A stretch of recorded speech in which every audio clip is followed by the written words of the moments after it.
Ce programme vous est offert par Illico Cash.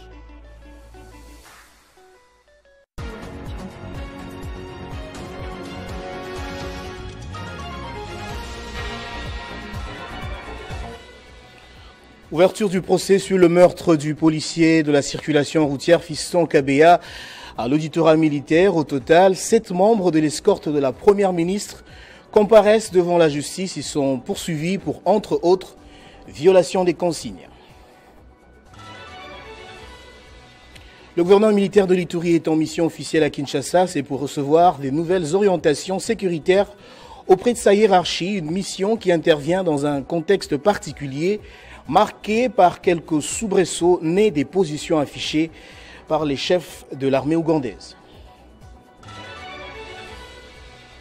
Et puis poursuite des consultations nationales en vue de la formation du gouvernement, le conseil spécial du chef de l'État en charge de la sécurité a reçu 2 personnalités de référence. Il s'agit de Jean-Marie Kassamba et de Kudura Kasongo, tous 2 figures de proue de la presse en République démocratique du Congo. Nouveau journal sur Télé 50, bienvenue à tous. Le chef de l'État Félix-Antoine Tshisekedi a présidé la 38e réunion du Conseil des ministres.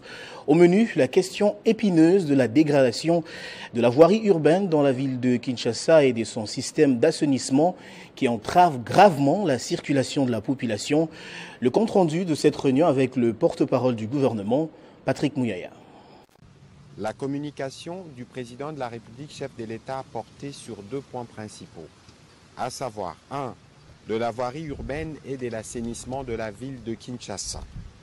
Le président de la République a commencé par rappeler que lors de la 29e réunion du Conseil de ministres, tenue le 24 janvier 2025, il avait fait état de sa visite d'inspection de travaux d'assainissement et des voiries réalisées autour du Grand Marché dans le cadre de la modernisation de la ville et de l'amélioration des conditions de vie de ses habitants.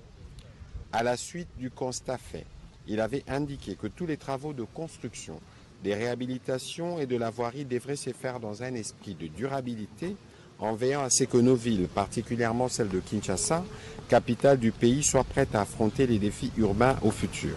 À l'occasion, le ministre d'État, ministre des Infrastructures, celui des Finances ainsi que le gouverneur de la ville ont été engagés à s'appliquer activement dans la finalisation, dans les délais et les suivis permanents de tous les travaux dans une collaboration étroite afin de garantir le bon déroulement de projets d'infrastructure tout en assurant une gestion rigoureuse des ressources y allouées. En dépit des efforts déployés, les défis à relever pour la ville de Kinshasa sont énormes face à la dégradation de sa voirie et de son système d'assainissement. Cette situation entrave gravement la circulation des habitants et impacte leur qualité de vie. Pour parer à cette situation continue, il est impératif que le gouvernement central et celui provincial agissent rapidement en prenant de mesures afin de permettre à la population quinoise de vivre dans un environnement sain et accessible. Ainsi, le président de la République a invité Madame la Première ministre à mettre en place une commission ad hoc qui devrait être composée des membres de son cabinet, des différents ministres concernés, ainsi que du gouverneur de la ville afin d'évaluer de manière exhaustive l'état de la voirie et de l'assainissement. Consultation politique en République démocratique du Congo. Le conseiller spécial du chef de l'État, Ebéran de Kolongele, a échangé avec Jean-Marie Kassamba et Kudura Kasongo en qualité de personnalité de référence importante en RDC et leader d'opinion. Au sortir de cet échange, Jean-Marie Kassamba a appelé à la cohésion pour barrer la route aux ennemis de la paix et à la formation d'un gouvernement des Congolais compétents et patriotes. On écoute tour à tour Jean-Marie Kassamba et Kudura Kasongo. Ils sont au micro de Grâce Salambo. En qualité de personnalité, de référence importante dans notre pays, leader d'opinion, mais surtout en tant qu'analyste de la situation qui prévaut en République démocratique du Congo, notre pays, comme vous le savez, qu'il y a de problèmes d'existence en tant que nation. La crise que nous traversons nécessite que les Congolais se parlent, que les Congolais parlent de leurs problèmes, d'abord entre eux, qu'ils analysent ce qui se passe pour trouver des solutions à ces problèmes. Le président de la République, en tant que garant du bon fonctionnement de nos institutions, mais aussi qui a prêté serment pour le respect de l'intégrité du territoire de notre nation, à penser qu'il est nécessaire que les Congolais se parlent pour trouver des solutions. Aujourd'hui, nous avons besoin de récupérer les territoires qui sont sous l'emprise des puissances, à la fois sous-régionales, mais également des puissances internationales. Et pour cela, il faut un gouvernement qui rassemble les Congolais, un gouvernement de ceux qui ont la compétence, la probité, ceux qui aiment leur pays et ceux qui peuvent arriver à servir la nation sans des stigmatisations, sans des atermoiements. Et je pense que c'est dans cet élan-là que l'expertise de chaque Congolais est importante, et c'est dans ces cadres que nous sommes venus répondre à cette invitation et surtout échanger. Les contenus de nos discussions sont réservés aux premiers intéressés, mais je pense que l'opinion doit retenir que la place désormais dans notre pays doit être à l'expertise, au patriotisme, à l'amour du pays et à la compétence. Et donc, nous allons faire ce travail pour permettre, sur le plan notamment de la communication, mais aussi de la stratégie, pour que notre pays retrouve sa place en tant que puissance sous-régionale. Nous avons été très honorés qu'ils puissent nous attendre l'un et l'autre, JMK et moi, sur ce que nous pensons ou souhaitons qu'on peut proposer à Monsieur le Président de la République comme étant une des voies qui peut amener le pays vers le recouvrement de l'intégrité territoriale. Pendant ce temps, à l'Assemblée nationale, la plénière a prorogé pour la énième fois l'état de siège dans les provinces de l'Ituri et du Nord Kivu. Après les arguments présentés par le ministre d'État en charge de la justice, les élus ont par la même occasion procédé à la validation des mandats des 10 nouveaux députés issus des élections législatives organisées récemment à Yakoma et à Masimanimba. Siégeant le vendredi 4 avril, journée déclarée fériée et chômée en commémoration de la date de 6 avril décrétée journée du combat de Simon Kimbangu et de la conscience africaine, l'Assemblée plénière de la Chambre basse du Parlement a procédé à la validation des mandats des 10 nouveaux députés et a prorogé l'état de siège dans les provinces du Nord Kivu et de l'Ituri. Dans ce mot d'ouverture, du haut du perchoir de l'Assemblée nationale, le professeur Vital Kamerhe s'est adonné à un bref rappel historique du combat mené par le prophète Simon Kimbangu dans l'éveil de la conscience nationale, le mettant ainsi au rang du précurseur de l'indépendance de la République démocratique du Congo. À 48 heures de cette commémoration hautement symbolique pour la société congolaise, le président de l'Assemblée nationale s'est réjoui que la mémoire de cette figure de proue dans l'éveil de la conscience africaine soit célébrée. Simon Kimbangu est l'un des précurseurs de l'indépendance de notre pays. Son combat, il l'a mené pacifiquement avec une seule arme, la religion. Aussi s'est-il retrouvé ennemi du colonisateur belge qui, pour le faire taire, a obtenu sa condamnation à l'issue d'un procès politique. Pour éviter la propagation de ses idées et de sa pensée, l'Église qu'il a créée a cependant survécu à sa mort. Et à ce jour, l'Église kimbanguiste dépasse les frontières du territoire national.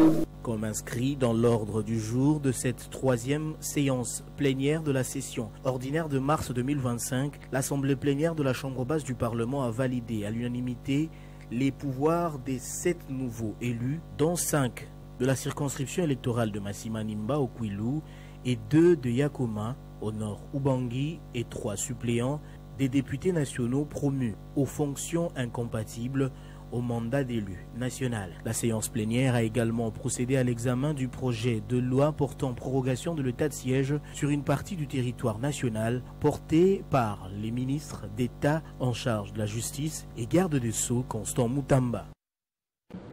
Et puis en justice, décès du brigadier de circulation routière Fiston Kabeya, la cour militaire de Kinshasa-Gombe a ouvert le procès de 2 commissaires supérieurs adjoints, 2 sous-commissaires, un brigadier en chef et un agent de police poursuivis pour homicide volontaire et violation des consignes.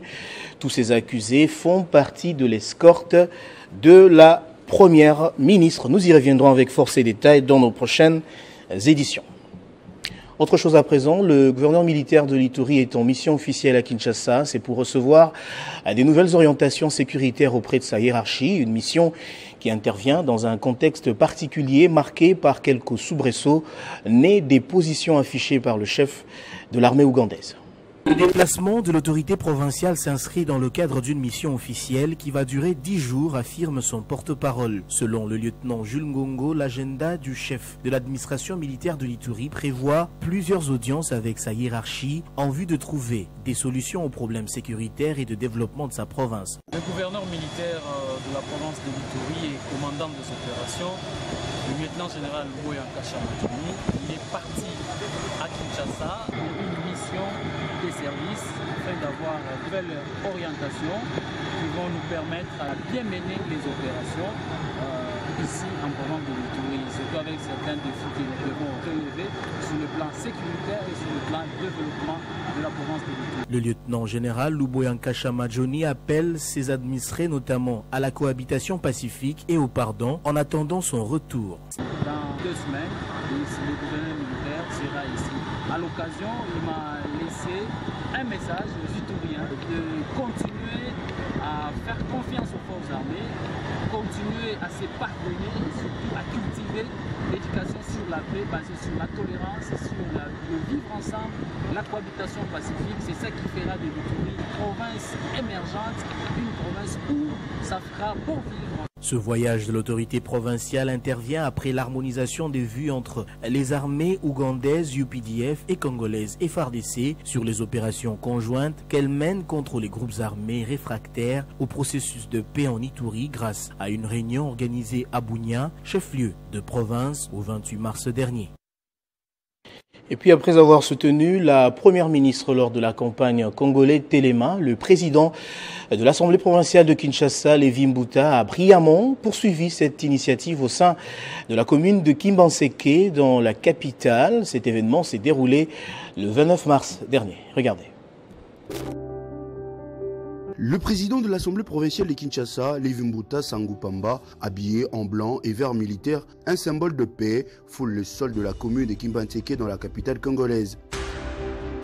Ici, le messager du président de la République, Félix Tshisekedi, qui appelle à une mobilisation générale est reçu par des milliers de Kinois résidant dans cette zone de la capitale. Dans son intervention, Lévi Mbuta a véhiculé l'idée principale de la protection de la patrie attaqué par l'agression sauvage du Rwanda et ses complices du M23. Grâce à une perspective distincte de celle des autres, il a appelé tous les citoyens à soutenir le président de la République, Félix Tshisekedi, dans la préservation de la nation.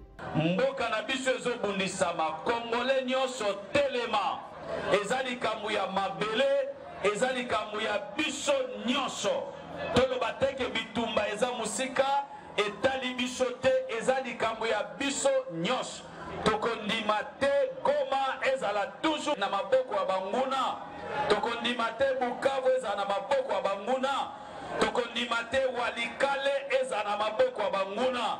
Surtout biso bana changu tozo telema, tozo simba mandoki pour que tobunda bitumba oyo. Ces rassemblements de soutien aux forces armées de la RDC et d'appel au patriotisme a également permis de susciter l'engagement des jeunes dans l'armée, conformément aux souhaits du président de la République. Un appel qui a été bien accueilli par les jeunes participants. Il est à noter qu'avant cette rencontre, Lévi Mbuta avait déjà pris position aux côtés de la première ministre Judith Suminwa. Ensemble, ils ont mobilisé la population de Matadi, Kimpese, Mbanzangungu, Kisantu, Bandunduville, Kikwit et Kenge. Et puis dans le monde, en bref, en Corée du Sud, la crise politique continue de s'enliser. Des milliers des partisans de l'ex-président sud-coréen Yoon Suk-yeol manifestent depuis ce matin contre sa destitution par la Cour constitutionnelle. Ils dénoncent une atteinte à la démocratie et réclament l'annulation de l'élection anticipée. En sport, athlétisme pour terminer, la conférence de presse sur l'organisation du meeting Poul Malebo par le comité exécutif de la Fédération d'athlétisme du Congo vient d'être donnée à l'hôtel de la Gombe à Kinshasa. L'annonce a été faite par le président de la discipline, Maire. Suivez. Et aujourd'hui, nous avons instauré un système très important, le meeting de Poul Malebo. Comme vous le savez, la RDC, particulièrement à Kinshasa, il y a un fleuve qui nous sépare entre nous et les Congo-Brazza, il a un pool. Et désormais, à partir du mois d'avril, Ça sera une compétition internationale où prendront part les différents athlètes de renom international, entre autres ceux de la République démocratique du Congo et ceux du Congo-Brazzaville. Nos athlètes ont la compétition dans les jambes à travers les différentes épreuves. Nous avons le 100 mètres, le 400 mètres, le 10 000. Bref, toutes les épreuves seront organisées à cet effet. C'est un championnat qui prépare le championnat d'Afrique, des U18. Outre cela, nous nous préparons aussi pour des compétitions internationales. Nous avons les championnats du monde qui profilent à l'horizon. Nous préparons aussi les Jeux olympiques aussi qui viendront. Bref, c'est pour hausser les niveaux et la qualification de nos athlètes dans le pays. La date du 6 avril 2025, c'est une date très importante à mettre dans les annales de notre pays. Parce que d'abord, nous allons organiser la première édition du meeting de Poul Malébo, où prendront part les grands athlètes de la République démocratique du Congo dans les différentes épreuves. Chaque athlète a sa spécialité. Il faut venir participer et encourager nos athlètes. Il y a des médailles qui seront données à cet effet. Venez les accueillir, venez les applaudir et surtout les encourager. Parce qu'actuellement, il y a des pays comme l'Amérique, le Mexique, l'Espagne qui ont des athlètes, qui ont des mégastars. Pourquoi ne pas aussi soutenir nos athlètes pour qu'ils soient aussi entendus et acceptés sur le plan international? On va prendre les rappels des titres à présent. Ouverture du procès sur le meurtre du policier de la circulation routière Fiston Kabea à l'auditorat militaire. Au total, 7 membres de l'escorte de la première ministre comparaissent devant la justice. Ils sont poursuivis pour, entre autres, violations des consignes. Le gouvernement militaire de l'Ituri est en mission officielle à Kinshasa. C'est pour recevoir des nouvelles orientations sécuritaires auprès de sa hiérarchie. Une mission qui intervient dans un contexte particulier, marqué par quelques soubresauts nés des positions affichées par les chefs de l'armée ougandaise. Et puis poursuite des consultations nationales en vue de la formation du gouvernement d'union nationale, le conseil spécial du chef de l'État en charge de la sécurité a reçu 2 personnalités de référence. Il s'agit de Jean-Marie Kassamba et des Kudura Kasongo, tous 2 figures de proue de la presse en République démocratique du Congo. Voilà qui boucle complètement ce journal, madame, messieurs. Je vous remercie de l'avoir suivi de partout dans le monde grâce à Télé 50.